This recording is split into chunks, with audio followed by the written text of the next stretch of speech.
Hello BSc third year student, कैसे हैं आप सभी लोग। उम्मीद है आप लोग बहुत अच्छे होंगे। दोस्तों, आज की इस वीडियो के अंदर हम डिस्कस करेंगे बीएससी थर्ड ईयर जियोलॉजी में आपका फर्स्ट पेपर आता है अप्लाइड एंड इकोनॉमिक जियोलॉजी। दोस्तों, इस सेमेस्टर से ऑलरेडी मैं कई सारी वीडियोस अपलोड कर चुका हूं जो कि आपके एग्जाम पेपर के लिए मोस्ट इंपॉर्टेंट है।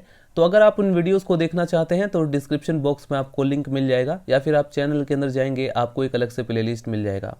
आज के इस वीडियो के अंदर हम स्टार्ट कर रहे हैं इस सेमेस्टर का यूनिट नंबर 4 जो कि है वाइल्ड लाइफ ऑफ इंडिया, जिसके अंदर कवर करेंगे आज हम एक most important topic endangered species.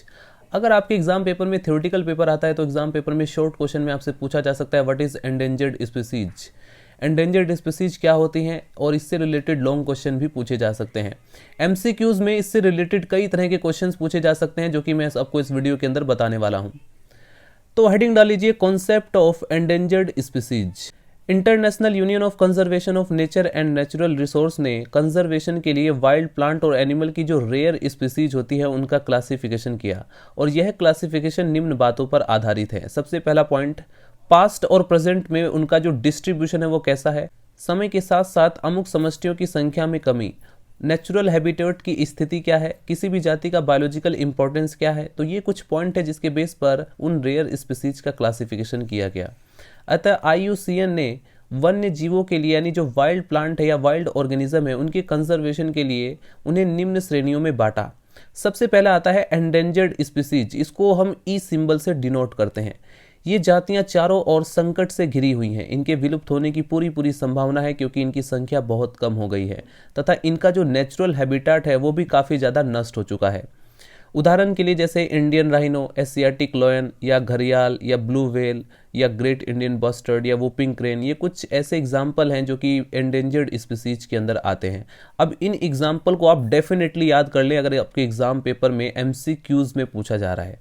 ध्यान रखना, आपसे उसमें पूछे जा सकते हैं, 4 ऑप्शन आपको दिए जा सकते हैं जिसमें पूछा जा सकता है कौन सी स्पीसीज एंडेंजर्ड स्पीसीज में आती है। कई तरह से क्वेश्चन बनाए जा सकते हैं, तो मैं आपसे रिक्वेस्ट करता हूं कि आप लोग इनमें से सभी के नाम याद रख लें। इंडियन राइनो, एशियाटिक लॉयन, घड़ियाल, ब्लू व्हेल या ग्रेट इंडियन बस्टर्ड या वूपिंग क्रेन, ये कुछ ऐसे एग्जाम्पल है जिन्हें आपको याद रखना चाहिए। नंबर 2 कैटेगरी आती है वर्नेबल स्पीसीज, इसको हम V सिंबल से डिनोट करते हैं। इन स्पीसीज की संख्या बहुत अधिक होने पर भी इनकी वर्तमान में संख्या बहुत कम हो गई है तथा निकट भविष्य में यानी फ्यूचर में इनके विलुप्त होने की, एक्सटिंक्ट होने की पूरी पॉसिबिलिटी है, पूरी संभावना है। नंबर 3 पर आते हैं रेयर स्पीसीज, इसको हम R सिंबल से डिनोट करते हैं। इन स्पीसीज की संख्या बहुत ही कम है तथा ये कुछ भौगोलिक आवासों में रहती हैं। ये जो आप लोग सिंबल देख रहे हैं ना, जैसे आप लोग किसी चिड़ियाघर में जाएंगे, जैसे कि फॉर एग्जांपल आप FRI में जाते हैं या देहरादून जू में जाते हैं। जब मैं वहाँ पर गया था तो वहाँ मैंने देखा कुछ स्पीसीज को E सिंबल से डिनोट किया गया था, कुछ को V से सिंबल से डिनोट किया गया था। तो डेफिनेटली उसका मतलब है कौन सी वर्नेबल स्पीसीज है, कौन सी रेयर स्पीसीज है, कौन सी एंडेंजर्ड स्पीसीज है, इसी चीज़ को वहाँ पर बताया जाता है। जब यहाँ पर जैसे रेयर स्पीसीज है तो इस कैटेगरी के अंदर वे एनिमल्स आते हैं, इन जातियों की संख्या बहुत ही कम है तथा ये कुछ भौगोलिक आवासों में रहती हैं। यद्यपि इन जीवों की संख्या बहुत ही सीमित है, लिमिटेड है, किंतु अभी ये आशंकित नहीं है। किंतु भविष्य में इनकी क्षति होने की, यानी कि इनके डैमेज होने की या इनके विलुप्त होने की संभावना आती है, इसलिए इसे भी वर्नेबल स्पीसीज के अंदर आने की पूरी संभावना बढ़ जाती है। तो हमने देखा एंडेंजर्ड स्पीसीज, वर्नेबल स्पीसीज और रेयर स्पीसीज। इसके बाद आती है थ्रेटेंड स्पीसीज। नंबर 4 पर आती है थ्रेटेंड स्पीसीज। थ्रेटेंड स्पीसीज को T से डिनोट किया जाता है। कुछ एरिया में तो ये बहुलता से मिलते हैं जबकि अन्य क्षेत्रों में इनका बहुत अधिक अवक्षय हो चुका है। इन जातियों को संकटमय जातियां कहते हैं। ऐसी जातियों का पता लगाकर इन्हें विलुप्तता के कगार से खड़ी जातियां जैसे for example endangered species, vulnerable species, rare species में आने से इन्हें रोका जा सकता है। इसीलिए इनका संरक्षण आवश्यक है। एग्जाम्पल के लिए जैसे सींग वाला गैंडा जो हॉर्न डाइनो होता है या ग्रिजली बियर होता है, राइट, ये कुछ ऐसे स्पीसीज हैं जो कि इस एरिया में या इन तीनों श्रेणियों में आ सकते हैं, जैसे कि एंडेंजर्ड स्पीसीज या वर्नेबल स्पीसीज या रेयर स्पीसीज। इसके बाद नंबर 5 पर आता है इंटरमीडिएट स्पीसीज, इसको I से डिनोट किया जाता है। इन जातियों के संबंध में उपरोक्त प्रथम 3 श्रेणियों में होने की संख्या व्यक्त की जाती है, किंतु समुचित जानकारी अभी तक उपलब्ध नहीं है। नंबर 6 पर आती है खतरे से बाहर जातियां, आउट ऑफ डेंजर्ड स्पीसीज, इसको O से रिप्रेजेंट किया जाता है। पहले इसको प्रथम 4 में से किसी एक श्रेणी में रखा गया था, किंतु अब इनके विलुप्त होने की जो संख्या है वो दूर कर दिया गया है। अब हम पढ़ते हैं endangered species of India. India में जो एंडेंजर्ड स्पीसीज है उनके बारे में अब हम पढ़ते हैं।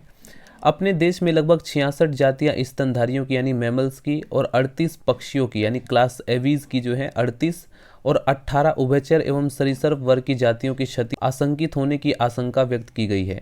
इसलिए इन जातियों को एंडेंजर्ड स्पीसीज की सूची में रखा गया है।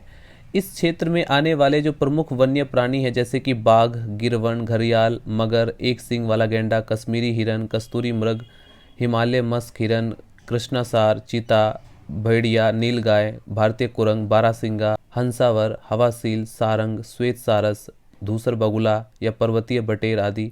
इसमें से कुछ प्राणियों के लिए राष्ट्रीय उद्यानों तथा शरण स्थलों की स्थापना भी की गई है। इसके अतिरिक्त भारत सरकार द्वारा कुछ परियोजनाएं जैसे फॉर एग्जांपल टाइगर प्रोजेक्ट या क्रोकोडाइल्स ब्रीडिंग एंड रिहेबिलिटिंग प्रोजेक्ट, इसके बाद गिर लॉयन सेंचुरी प्रोजेक्ट आदि संचालित की गई है।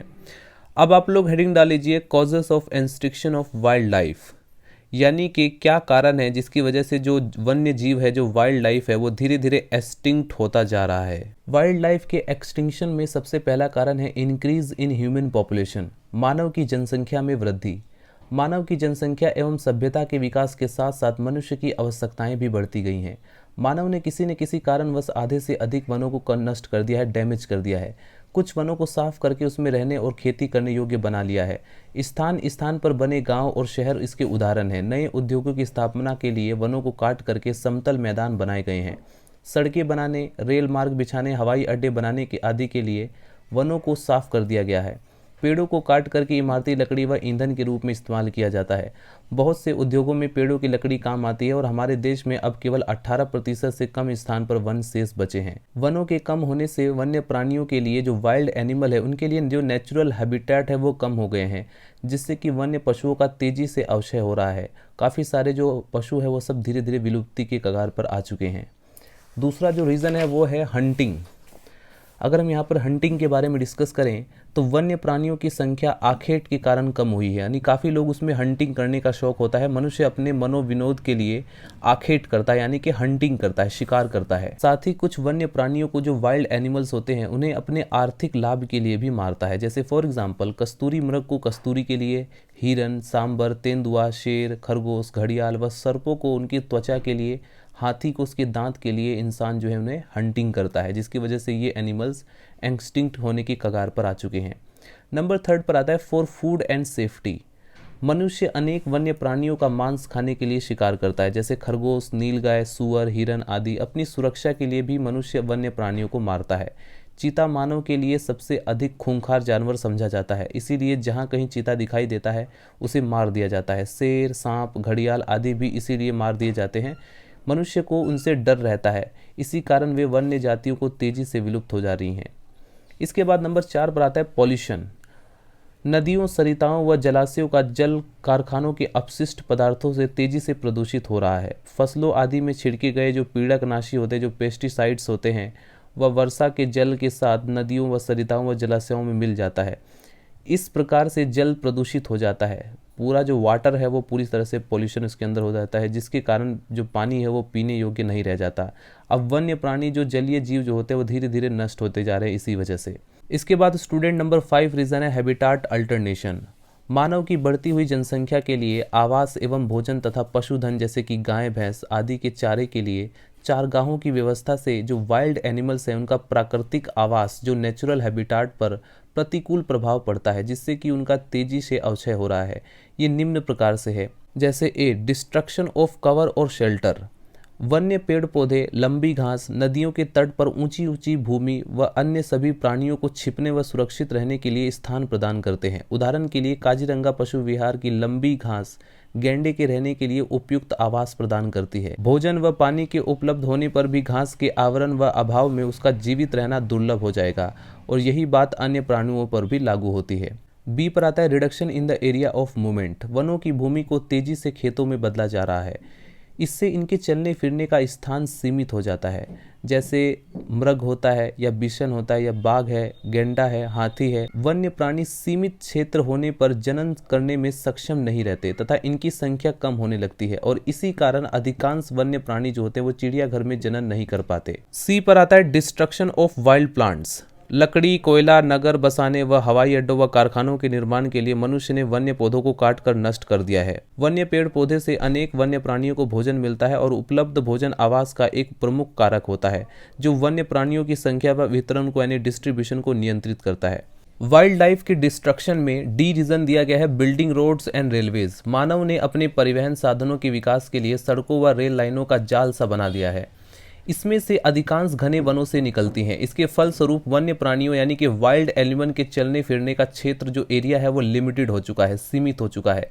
कुछ वन्य प्राणी तो वाहनों के शोर से ही दूर भाग जाते हैं। नियमों का अतिक्रमण, रीजन नंबर 6।